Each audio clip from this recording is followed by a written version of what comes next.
नमस्कार, आप देख रहे हैं आज तक। आपके साथ मैं हूं मीनाक्षी खंडवाल। बुलेटिन में सबसे पहले शुरुआत करेंगे 6 बड़ी खबरों के साथ। कांग्रेस उपाध्यक्ष राहुल गांधी ने प्रधानमंत्री मोदी पर बड़ा हमला किया। उन्होंने चुनौती दी है कि अगर दम है तो ललित मोदी को भारत लाकर दिखाएं मोदी। वहीं पीएम मोदी ने पलटवार करते हुए कहा कि कांग्रेस परिवार को बचा रही है जबकि हम देश को। संसद की जंग खत्म होते ही सड़क पर संग्राम शुरू हो गया।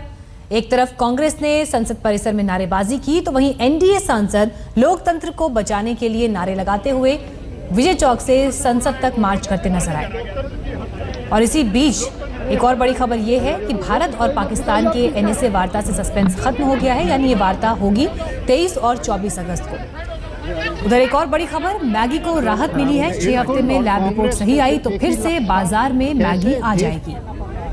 तो इस वक्त की ये 6 बड़ी खबरें हैं जिसको इस वक्त आपको हम बता रहे हैं। एक तरफ संसद का संग्राम सड़क तक पहुंच गया है, दूसरी तरफ हमने आपको बड़ी खबर बताई राहुल गांधी ने किस तरह से प्रधानमंत्री मोदी पर हमला बोला, तो पीएम ने भी इसका जवाब दिया। हालांकि ये बयान उन्होंने मीडिया के सामने आकर नहीं दिया, बल्कि जो एनडीए सांसदों के साथ उनकी बैठक थी उस बैठक में उन्होंने ये बात कही।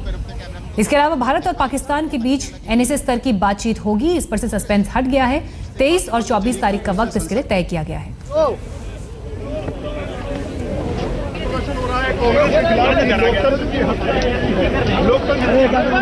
इस वक्त 2 तस्वीरें आपको हम दिखा रहे हैं। ये तस्वीरें बयां करती हैं कि किस तरह से संसद में जो संग्राम चला वो सड़क पर आज उतर आया। कांग्रेस ने भी धरना प्रदर्शन किया तो इसका जवाब कांग्रेस को उसी भाषा में एनडीए के सांसदों ने भी दिया। एनडीए के सांसदों ने भी विजय चौक से लेकर संसद भवन तक मार्च किया, शांतिपूर्वक ही मार्च निकाला, लेकिन हाथों में तख्तियां लिए और उन तख्तियों में संदेश यही था कि कांग्रेस ने सदन का पूरा वक्त बर्बाद किया है। हंगामे की वजह से ये बर्बाद हुआ वक्त सिर्फ और सिर्फ कांग्रेस की जिद की वजह से, जिसकी वजह से देश का लाखों करोड़ों का नुकसान हुआ। राहुल गांधी की वार पर प्रधानमंत्री ने भी पलटवार किया है। पीएम मोदी मीडिया के सामने नहीं आए, लेकिन एनडीए की बैठक में उन्होंने ये कहा कि कांग्रेस की पोल खुल गई है, अब जनता के बीच कांग्रेस की पोल खोलने की जरूरत है। पीएम ने एनडीए सांसदों से कहा कि वो कांग्रेस और लेफ्ट के संसदीय क्षेत्रों में जाकर कांग्रेस की हकीकत बताएं, जनता तक ये संदेश पहुंचाएं कि किस तरह से आम आदमी के लिए जो बिल जरूरी थे उन बिल्स को पास नहीं होने दिया गया। पूरा का पूरा वक्त हंगामे की भेंट चढ़ गया और इसका पूरा श्रेय कांग्रेस को जाता है, क्योंकि कांग्रेस ने एक सोची समझी रणनीति के तहत ये काम किया, सदन नहीं चलने दिया। हालांकि मीडिया के सामने प्रधानमंत्री नहीं आए, ये बयान उन्होंने सार्वजनिक तौर पर नहीं दिया, मीटिंग में दिया, लेकिन सूत्रों के हवाले से जो खबर हमें मिल रही है वो आपको हम बता रहे हैं। प्रधानमंत्री मोदी ने साफ कहा है कि कांग्रेस की पोल खुल चुकी है, लेकिन अब इसी संदेश को जनता तक पहुंचाना जरूरी है। वहीं दूसरी तरफ सरकार के पावरफुल मंत्री अरुण जेटली मीडिया के सामने आए और पीएम के प्लान का उन्होंने खुलासा किया। उन्होंने कहा कि कांग्रेस और लेफ्ट के संसदीय क्षेत्र में 1 मंत्री और 4 सांसद सड़क पर हल्ला बोलेंगे। जेटली ने गांधी परिवार पर भी निशाना साधा। एक भावना देश में है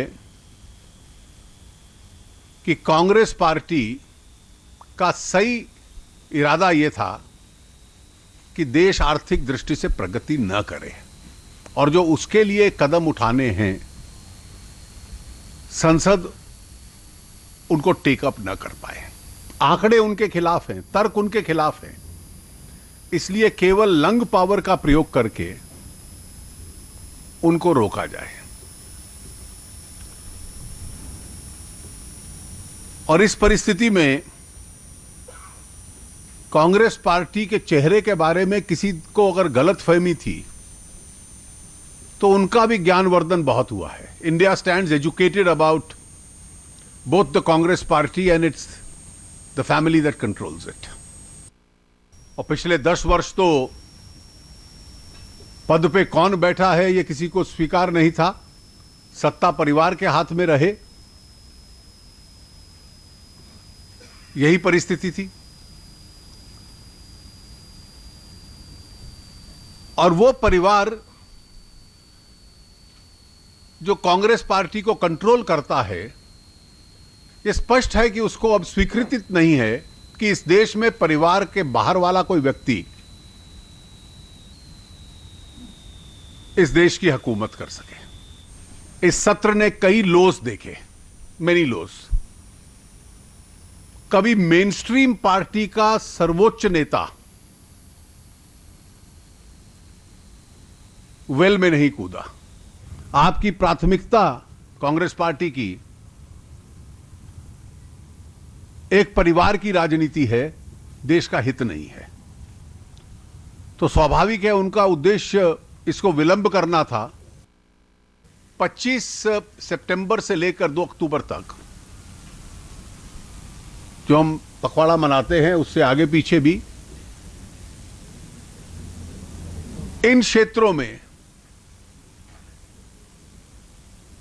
विशेष रूप से हमारे एक एक केंद्रीय मंत्री, 4-4 सांसद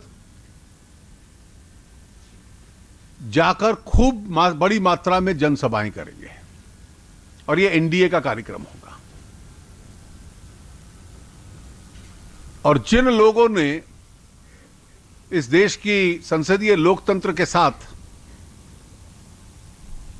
यह आचरण किया है, उनके क्षेत्रों में जाकर इसका जनजागरण हम करेंगे। अरुण जेटली ने ये प्रेस कॉन्फ्रेंस करके इस बात की जानकारी दी कि आगे सरकार की, एनडीए की क्या स्ट्रैटेजी रहेगी और किस तरह से अब लोगों को इसके बारे में जागरूक किया जाएगा। कांग्रेस ने जो कुछ किया, वहीं सरकार की एक और मंत्री स्मृति ईरानी ने भी कांग्रेस पर हमला बोला।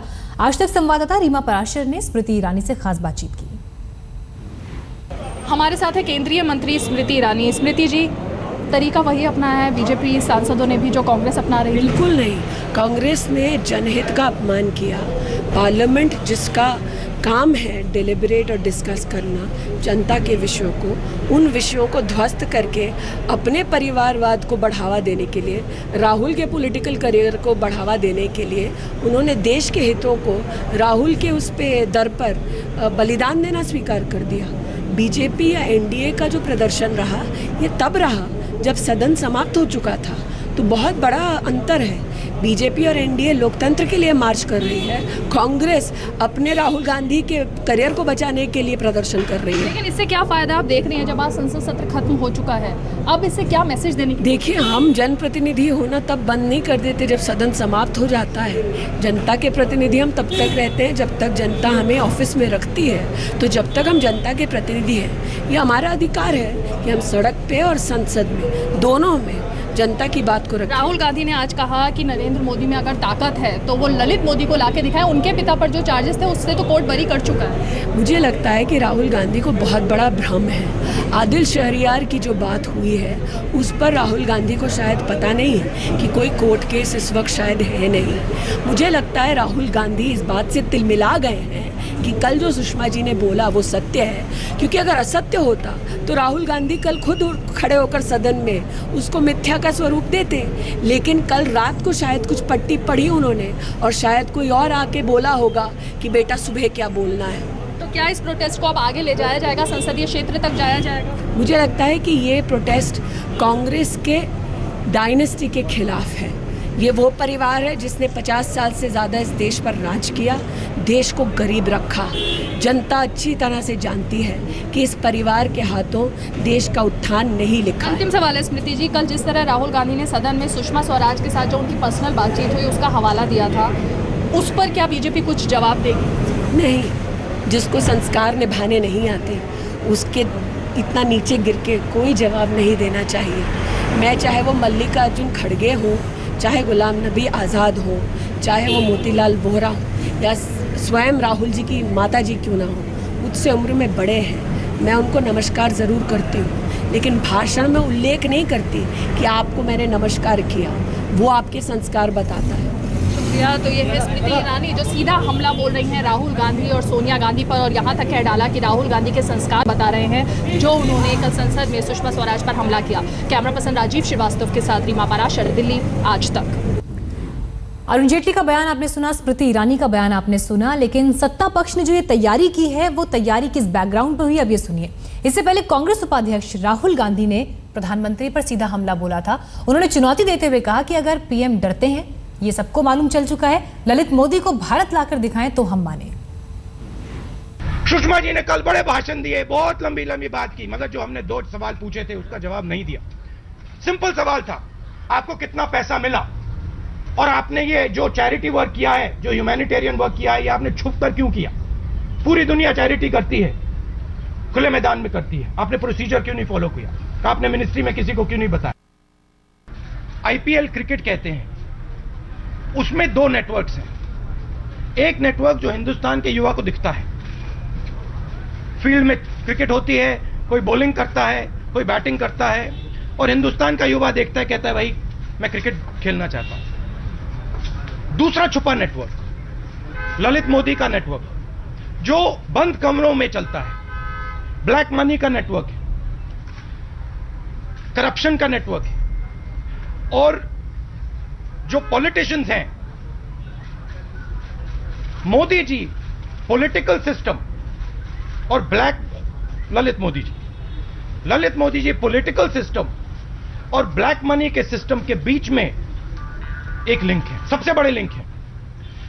कल जो पार्लियामेंट में हुआ, सुषमा जी ने, उधर राजस्थान के चीफ मिनिस्टर ने और इधर जेटली जी ने उस नेटवर्क का प्रोटेक्शन किया है, ब्लैक मनी नेटवर्क का प्रोटेक्शन किया है। सुषमा जी उसमें फंस गई हैं क्योंकि उन्होंने उनसे, उनका रिश्ता है ललित मोदी जी का, और वो अपने आप को बचाने के लिए उस नेटवर्क की मदद कर रही हैं।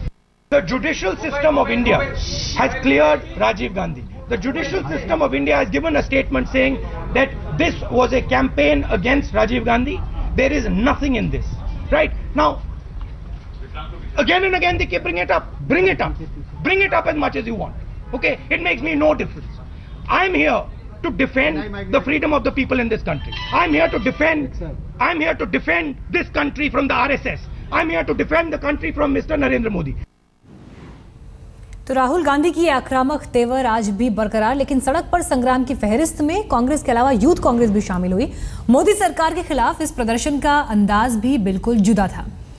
विरोध के लिए यूथ कांग्रेस कार्यकर्ताओं ने सिर मुंडवाकर नारेबाजी की। उन्होंने इस ऊपर लिखा है कि कांग्रेस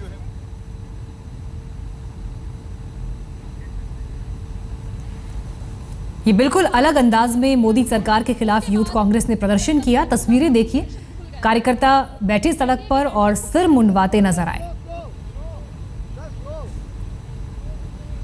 यूथ कांग्रेस के एक कार्यकर्ता थे, तस्वीरें देखिए, 3 से 4 कार्यकर्ताओं को आप इस वक्त तस्वीरों में देख रहे हैं जो सड़क पर बैठे और उन्होंने सार्वजनिक तौर पर सिर मुंडवाया और अब इस तरह से अपना विरोध जताया।